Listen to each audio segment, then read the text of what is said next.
आणि रोहित शर्मा यांचे कोच दिनेश लाड हे आपल्यासोबत आता साम टीव्हीवर जोडले गेलेले आहेत। सर, आपलं खूप खूप स्वागत आहे साम टीव्हीवरती। आताचा क्षण हा अतिशय आनंदाचा आणि विजयाचा क्षण मानला जातोय। सगळ्यात पहिली आपली भावना काय हे आम्हाला जाणून घ्यायचंय। त्यांनी माझ्याहीपेक्षा जास्त देशाला त्यांनी आनंदात आणलेलं आहे, हीच माझी भावना आहे। कारण 130 करोड जनता ज्याची वाट बघत होती, ज्या कपची वाट बघतो, कप त्यांनी आपल्या देशातील जनतेला दिला, हेच मी म्हणेन।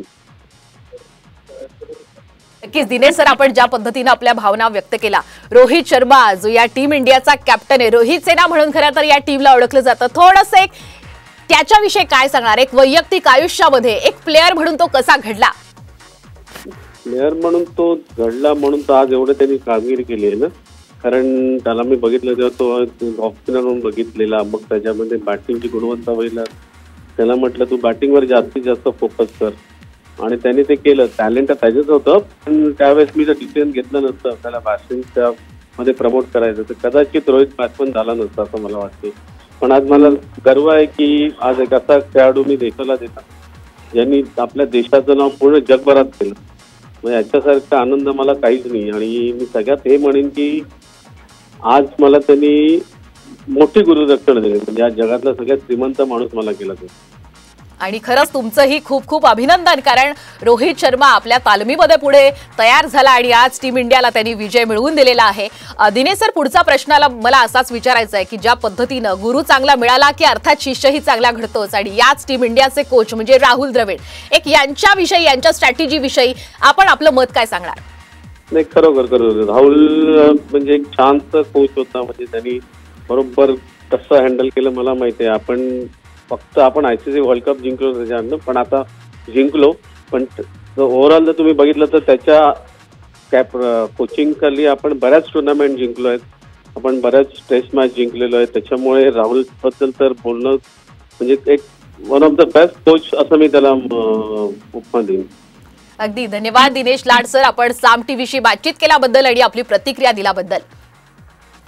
आणि यानंतर आपण पाहतोय पंतप्रधान नरेंद्र मोदी यांनी टीम इंडियाचं कौतुक केलं। आता टीम इंडिया मुंबईच्या दिशेनं निघालेली आहे आणि आपण आता याच महत्त्वाच्या क्षणाविषयी चर्चा करण्यासाठी आपल्यासोबत आहेत सकाळचे प्रतिनिधी शैलेश नागवेकर सर। शैलेश सर, आता आपण पाहतोय टीम इंडियाचा आजचा हा जल्लोषाचा दिवस आहे। आता टीम इंडिया पुण्यात मुंबईच्या दिशेनं रवाना झालेली आहे। आजचा हा ऐतिहासिक क्षण असा म्हणायला हवा आपण।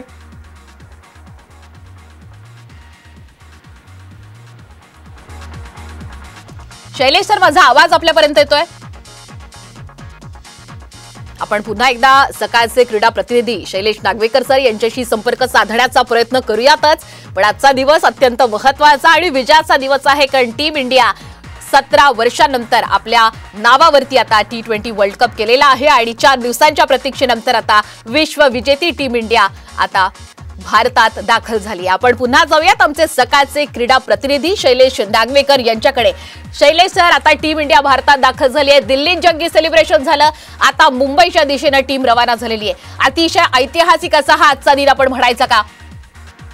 नक्कीच ऐतिहासिक सुवर्णक्षण असे जे काही शब्द आहेत, गौरवोत्तर शब्द आहेत, ते शब्द अपुरे पडतील। एवढी मोठी भव्य दिव्य कामगिरी केलेली संघाने आणि तो संघ आता मुंबईच्या दिशेने रवाना होतोय। एक गोष्ट मला इकडे आवर्जून सांगावीशी वाटते की 2007 मध्ये धोनीच्या नेतृत्वाखाली आपण पहिला वर्ल्ड कप जिंकला होता T20चा, आणि अशीच मिरवणूक निघाली होती। त्या संघात आणि आताच्या संघात एक खेळाडू कॉमन आहे, तो म्हणजे रोहित शर्मा। आज त्या रोहित शर्मासाठी एक एवढं मोठं यश असेल आपण म्हणू शकतो। त्याला मुंबईचा राजा रोहित शर्मा असे संबोधलं जातं। हे खरोखरीच मोठा एक क्षण आहे आज। तेवढे आता मुंबईकर आता हळूहळू त्या गिरगावच्या चौपाटीने दिशेने जाताना दिसून येत आहेत। नक्कीच शैलेश नागवेकर सर, आपण खूप छान पद्धतीनं विश्लेषण केले, त्याबद्दल मनापासून आपले धन्यवाद।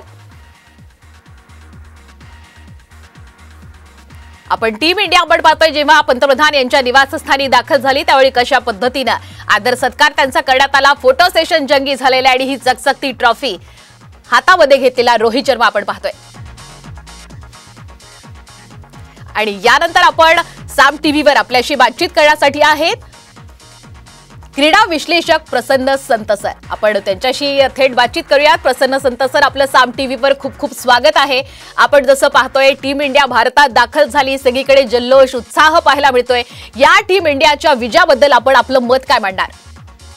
नमस्कार आणि खूप खूप धन्यवाद. बघा, आनंद आहे, जल्लोष आहे आणि सगळीकडे जे वातावरण आहे ना आज, म्हणजे जेव्हापासून बार्बाडॉसहून टीम निघाली आहे, म्हणजे आपण सोशल मीडियावर इंडियन क्रिकेट टीमच्या हँडल्सवर ते सगळे दृश्य पाहिले आणि ते 2-3 दिवस इकडे ते बार्बाडॉसमध्ये अडकले होते काही एका वादळामुळे, पण सगळे जे खेळाडू होते त्यांचे जर फोटोज आपण पाहिले तर त्यांच्या अगदी गादीच्या बाजूला, उशीच्या बाजूला, जिकडे जिकडे ते जात होते तिकडे ती वर्ल्ड कपची ट्रॉफी ते घेऊन जात होते. कारण तो क्षणच असा आहे, कारण प्रत्येक क्रिकेटर ह्या क्षणासाठी जिंकत असतो, खेळत असतो, झगडत असतो की आपल्याला की शिखर गाठायचं आहे. आणि शिखर आपण कधी गाठू शकतो? जेव्हा आपण वर्ल्ड कप जिंकतो. आणि ज्या प्रकारे आपण तो वर्ल्ड कप जिंकलो, 30 बॉल 30 हवे होते, 18 बॉल 22 हवे होते आणि रेडिओवर कॉमेंट्री करत होतो मी त्या मॅचची. त्यामुळे मी तो प्रत्येक क्षण मी सुद्धा जगलेलो आहे एक भारतीय म्हणून. मी खेळलो नाही ती मॅच, पण जवळपास मी खेळलो अशीच भावना ती झाली. आणि आज आता दिल्लीला, तुम्ही आता जे तुमच्या बातम्यांमध्ये सांगतायत, दिल्लीला आलेले आहेत, राजधानीत आलेले आहेत, त्यानंतर आर्थिक राजधानी मुंबईत येणार आहेत, मरीन ड्राईव्हला येणार आहेत, वानखेडे स्टेडियमला येणार आहेत. त्यामुळे 2007च्या इतिहासाची पुनरावृत्ती तर केलीच टीम इंडियानी, पण तो जो क्षण होता जेव्हा महेंद्रसिंग धोनीचा संघ मरीन ड्राईव्हहून वानखेडे स्टेडियमला आला होता, त्या इतिहासाची देखील आता पुनरावृत्ती होणार आहे. त्यामुळे आनंद आहे, जल्लोष आहे आणि आपण सगळेच मनापासून खुश आहोत. रोहित शर्मा जेव्हा ती ट्रॉफी हातात घेतो ना, असं वाटतं की आपल्यापैकी एका भारतीयाने ती ट्रॉफी हातात घेतलेली आहे. अगदी खरंच खूप छान पद्धतीनं भावना तुम्ही व्यक्त केल्या प्रसन्न सर. आपण साम टीव्हीशी बातचीत केली त्याबद्दल मनापासून आपले धन्यवाद.